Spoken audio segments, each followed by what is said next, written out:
All right, so let's try 11.5, number 5, which says graph f of x is x squared minus 4 over x minus 9. Ooh. Okay, so what do you need to do this? You need 1x. Need. Like y-intercept. Okay, so you're going to want some pieces of information. Okay, so let's go for a y-intercept, an x-intercept. Vertical. There should be probably some kind of consideration for vertical asymptotes. Maybe one for horizontal asymptotes.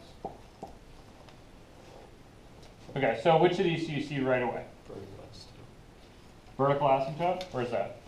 No, x is plus 9. Yeah. Okay, cool. Vertical asymptote at x is 9. Why?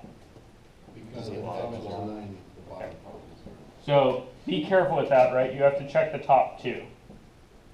So the top is not 0 and the bottom is. That means you're looking at a vertical asymptote. If they were both 0, what would we be looking at? Just 0. A mathematical anomaly. That was good. What was that? A hole. Yeah, we'd maybe be looking at a hole. Then we should reduce something, and then maybe we could look again, right? Well, could you do something where you could drop out or something? Yeah, so you could find a 1z, right? Slash it out, and then graph the simpler thing that you got. You'd have to remember to go back and punch that hole in there, because the original function that you were trying to graph had that hole, right? This one doesn't have any holes in it, because when I'm looking for the vertical asymptote, right, when the bottom's 0, the top is what? 81 minus 4. Yeah, 70 something. You guys cool with that? Okay. How about your x-intercepts? Where do you get those? From the top, right? That's me thinking, when is y 0, right? Or really, when is, not y, but half of that. Plus or minus 2. Yep, so that happens at plus or minus 2. Right, and that's taking x squared minus 4, setting it equal to 0. Looking at that? Okay. That's x-intercepts. Vertical asymptote. Horizontal asymptote. Got one? What's the long run behavior? The leading term divided by the leading term. Close. So that works when the degrees are equal. So to avoid that confusion, I would maybe think about this. To find a vertical asymptote, right, you want to think like x is big. Okay? So you're going to think about f of big. That's going to get you like big squared minus 4 over big minus 9, right? Get rid of minus 9 minus 4. Yeah, the minus 9 and minus 4 aren't going to affect this because that number is big, like huge. Okay, so I'll drop those. So I got big squared over big, which is going to be big. Yeah, so this is going to kind of slant out to y equals x or something. You guys see why? Yeah. No? I do. So I found out that f of a big number is basically the same big number, right? So whatever's going on in the short term, I don't know. But this thing basically gives out the same number you give it, as long as that number is sufficiently large. Which means that I'm really kind of tailing off to y equals x. You guys cool with that? If I had gotten twice big here, I'd be tailing off to y equals 2x. What's up, Robin? When you so easily put plus or minus 2 for the x-intercepts, why were you able to ignore the denominator? Ah, good. Why did I ignore the x minus 9? Is a fraction 0, right? Your share of something is 0 when there's nothing. Share of something is 0. Okay. So I'm thinking a over b is 0, right? Okay. Some fraction 0. So that's things split by people, right? So when is your share of the pizza 0?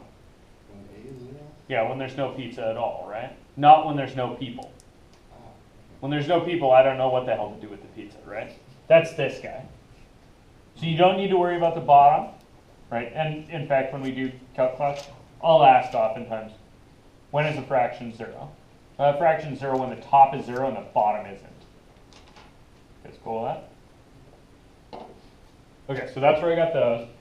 Now, Candace wanted to know where I got the y-intercept. So where the heck do I get a y-intercept from? Constants? Constants. Plug in x-intercepts. No. A degree of 1 or a degree of 0? Put 0 as x, plug in 0. Yeah, right? The y-axis is where x is 0. So you should be thinking not f of x is 0, but x is 0. So I get, yeah, minus 4 over minus 9. And then I'm really thinking, right, that's f of 0. And so that's 4 over 9. So my y-intercept is really the point 0, comma 4 over 9. Okay, with me? Okay, so let me see if I can combine all this information into a picture.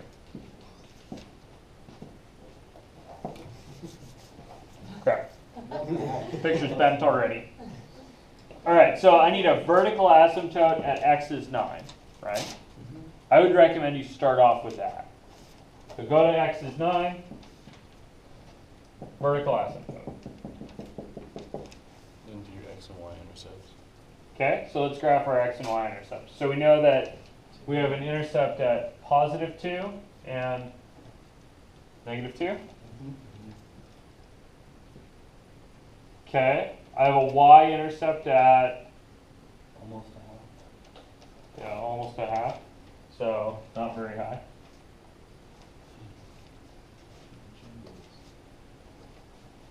I'll probably label that point in the end, but right now I'm going to leave the label off on it. Let's see, so that's this information I used, this information I used. I used my vertical asymptote. I don't have a horizontal asymptote, right? But I know that in the long run, this thing's going to look like y equals x. You guys with me on that? So we could put what sometimes is called a slant asymptote in here. Is this sort of a thing? And why do we put that in? So that's this. That's f of a big number is its very same big Oh, number. y equals x. Correct. Yeah, so I think we're going to tail off on that somehow. Don't get attached to the idea that you can't cross this, because you certainly can. Cool. All right, now to anchor this down, I'm going to need to actually figure some stuff out. So the first thing I want to figure out is what happens when I plug a number that's a little bit bigger than 9 in there. So I'm going to call that number 9 plus.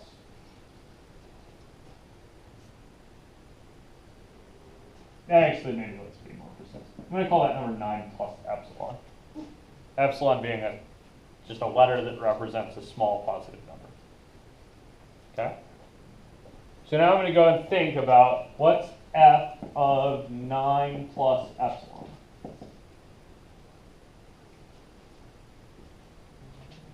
On the top, what do you got, basically? 81 minus 4.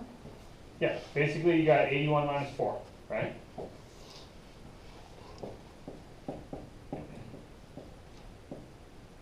So the top's basically 77, And on the bottom you have epsilon. and on the bottom you have epsilon, right? So epsilon's positive, right? So you now have a positive number divided by a really little positive number. So this is going to be big and positive.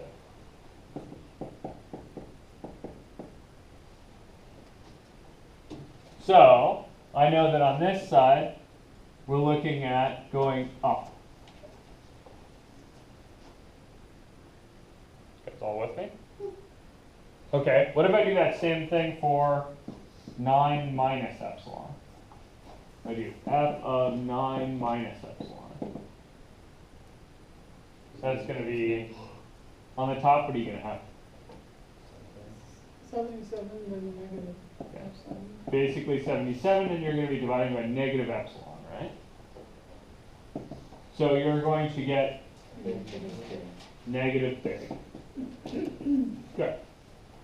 Cool. So that's going to be headed down there. You guys with me on this? Okay, now you just play connect the dots. Cool. So since we know that it tapers off to y equals x, so kind of follow that and shoot down. Yeah, so we could say that this tapers off to y equals x, so it goes like that probably. And then on this one, it probably goes whoopsie daisy, like that. So your gut should always tell you just follow the horizontal asymptote, but don't be locked in that you can't cross it. Yeah, exactly. Okay. So the thing I really want you guys to get over is this, like, horizontal and slant asymptotes are not vertical asymptotes. You can definitely cross them, and you often have to. Like, there's no way I'm going to connect this arrow, right? And those 3 dots without crossing that thing. Yeah. Cool.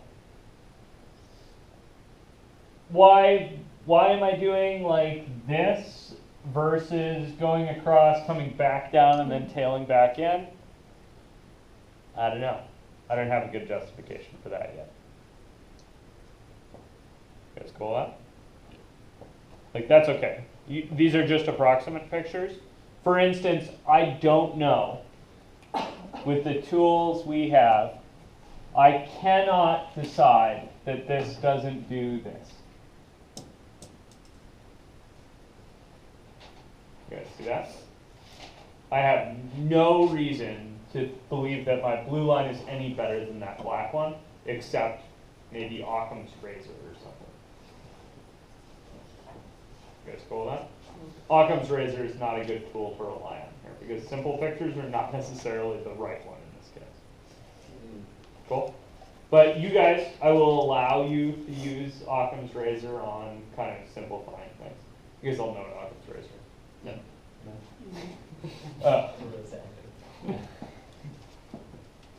Okay, so philosophically, Occam's razor is actually a philosophical argument, not a mathematical argument. Please note, this has very little spot in a math class. Occam's razor says, all things being equal,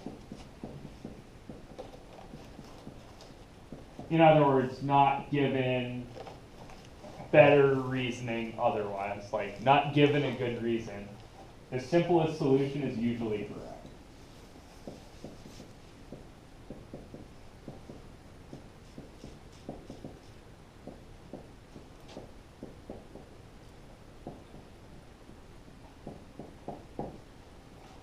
This is, of course, not mathematically justified in any way, and in fact is often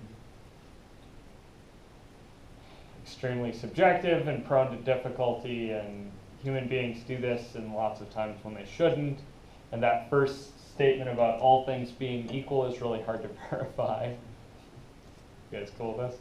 So be a little careful with this thing. But this would sort of be your justification for not drawing the black line, but just drawing the blue one. Right?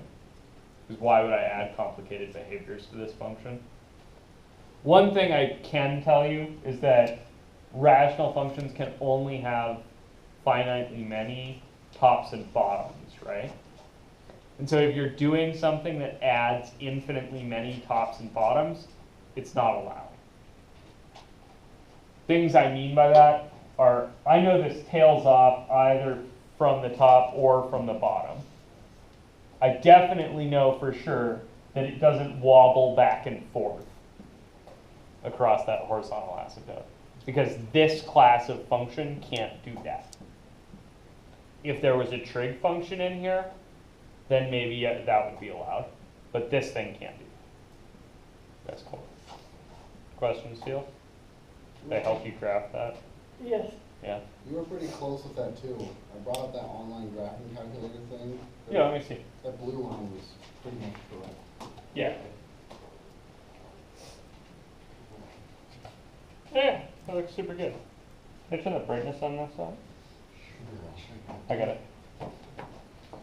I just wanted to point it at the camera. Then I'll let you guys pass this around.